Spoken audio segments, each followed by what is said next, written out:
Pro-lifers in the UK are celebrating the defeat of attempts to strip away protections for the unborn. Pro-abortion members of Parliament had sought to introduce two amendments removing restrictions on abortion to a bill aimed at combating domestic abuse. Joining me now on Skype with more on this story is Kevin Turley, UK correspondent for EWTN's National Catholic Register. Kevin, welcome back. Good to see you again. Good to see you again, Tracy. Thank you for having me. So, Kevin, tell us what the proposals, new Clause 28 and new Clause 29, would have allowed.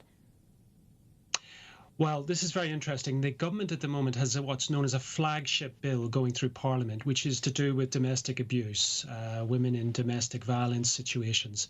The pro-abortion MPs within Parliament decided to tack on to that two amendments, Clause 29 and Clause 28, both of which were to do with abortion.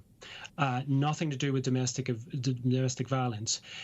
Interestingly, Clause 29, the Speaker of the House, Sir Lindsay Howe, that's the office which dictates the agenda or the business of the day for Parliament and the House of Commons.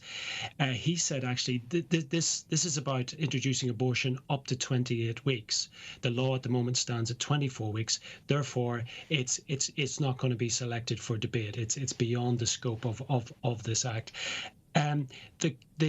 The Labour MP who was proposing these clauses then decided to remove the Clause 28, which was even more extreme in some ways, as it was trying to, by the backdoor method, which they have used successfully in regards to pro-life statutes in Northern Ireland, to remove the final vestiges of prosecution for abortion within the United Kingdom. It's important to remember that the 1967 Act legalised abortion. It did not decriminalise it. There are still criminal sanctions when people go outside the remit of that act.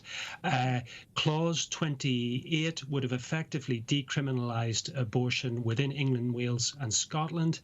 And in the words of one of the bishops, Bishop John Sherrington, who speaks for the English Bishops' Conference on pro-life matters, would have ushered in one of the most extreme abortion regimes in the whole of Europe.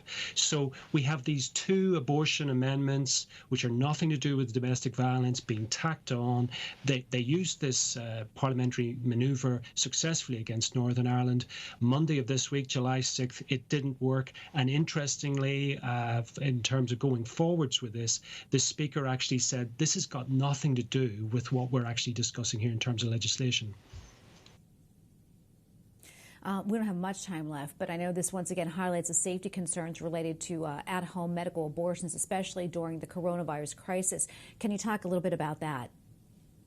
Yes, at the moment there are current temporary measures which allow the home use of abortion pills, which are limited up to 9 weeks and 6 days gestation for safety purposes. One of the pushes within these clauses was to have both surgical and medical abortion, i.e. through the pills, effectively on demand, that any woman deemed to be in a domestic abuse situation could have a medical abortion up to 28 weeks. The situation with coronavirus and these abortion pills is starting to cloud certain issues, but on this occasion, mercifully, the Parliament said, actually, this has got nothing to do with domestic violence. We don't need that at this time.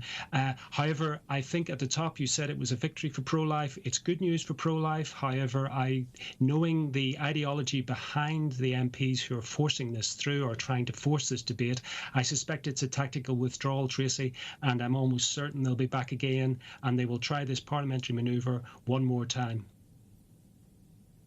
Oh, Kevin, thank you so much for coming on. Always a pleasure and always great to have your analysis. Kevin Turley, UK correspondent for EWTN's National Catholic Register. Thanks, Kevin.